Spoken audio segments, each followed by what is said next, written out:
warahmatullahi wabarakatuh. Halo semuanya, sebelumnya perkenalkan nama saya Eka Susanti dengan NPM 2241110 dari kelas manajemen 22B. Nah, di sini saya akan menjelaskan mengenai segmenting, targeting, positioning atau STP analysis. Nah, segmentasi pasar membagi pasar menjadi segmen yang lebih kecil sesuai dengan kebutuhan, karakteristik, atau perilaku berbeda yang mungkin memerlukan strategi pemasaran yang terpisah. Segmen pasar ini terdiri dari sekelompok pelanggan yang memiliki sekumpulan kebutuhan dan keinginan yang serupa. Nah, selanjutnya ada segmentasi pasar konsumen. Konsep memecah pasar konsumen menjadi segmen yang lebih kecil berdasarkan kesamaan karakteristik mereka seperti usia, pilihan, profesi, jenis kelamin, atau tingkat pendidikan. Nah, tujuannya itu adalah untuk agar pasar konsumen menjadi lebih mudah untuk dikelola. Nah, segmentasi pasar konsumen ini dibagi lagi menjadi 4 jenis, yaitu geographic segmentation, demographic segmentation, psychographic segmentation, behavioral segmentation. Nah, geographic segmentation dalam segmentasi geografis, bisnis membagi target pasar berdasarkan lokasi geografis pelanggan. Nah, orang yang tinggal di lokasi berbeda tentunya memiliki kebutuhan dan persyaratan yang berbeda. Dalam segmentasi demografis, bisnis dapat membagi pasar berdasarkan usia pelanggan, jenis kelamin, menikah lajang, status sosial, pendapatan, profesi, dan tingkat pendidikan.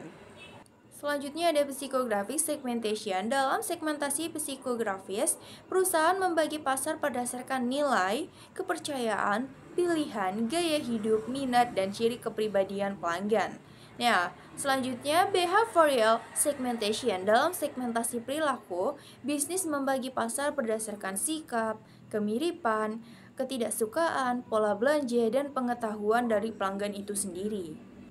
Nah, segmen pasar yang efektif itu seperti apa? Pertama, terukur. Ukuran, daya beli, dan profil segmen dapat diukur.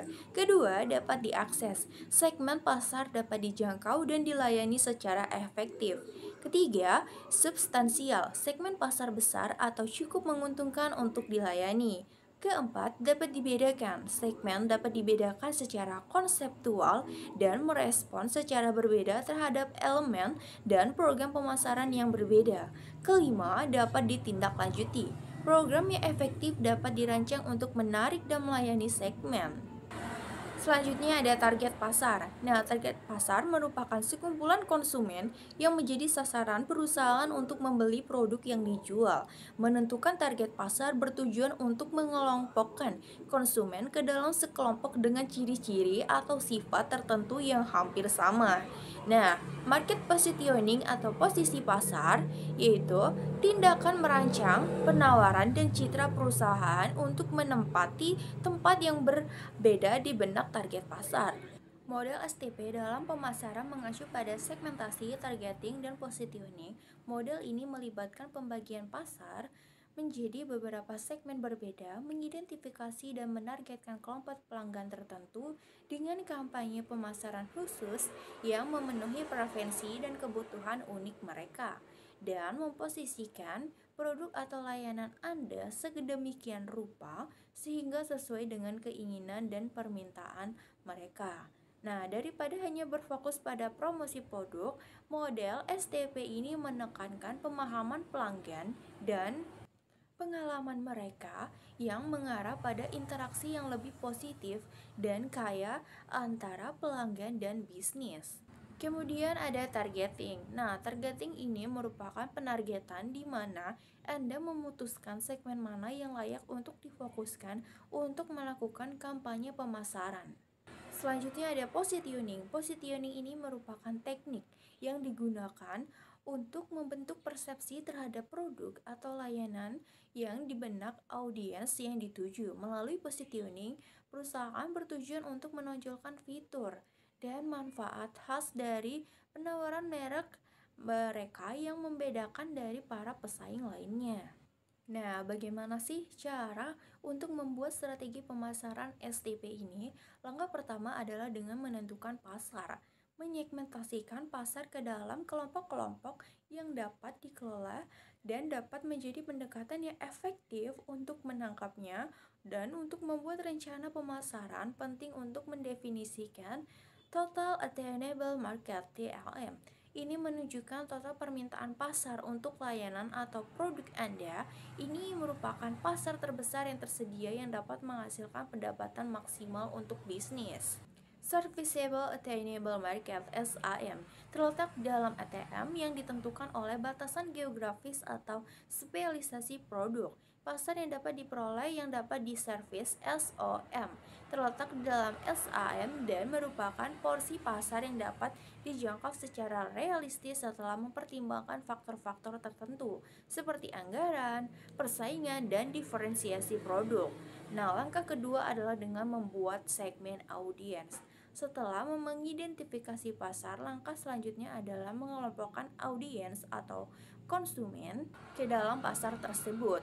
Nah, hal ini dapat dilakukan berdasarkan berbagai kriteria seperti perilaku, usia, geografi, psikografis, demografi, dan lainnya. Dengan mengelompokkan pelanggan, maka dapat mencapai tujuan pemasaran yang lebih efektif dan meningkatkan upaya pemasaran secara keseluruhan.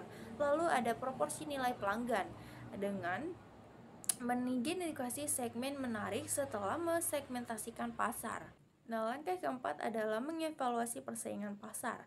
Setelah menentukan segmen yang paling menjanjikan untuk kampanye pemasaran, maka penting untuk menilai persaingan yang akan dihadapi produk di pasar. Untuk melakukan ini, dapat membuat tabel yang membandingkan fitur produk Anda dengan produk pesaing dan melakukan analisis SWOT, mengidentifikasi kesenjangan di pasar. Dengan begitu bisa menentukan cara yang paling efektif untuk memasuki segmen pelanggan sasaran.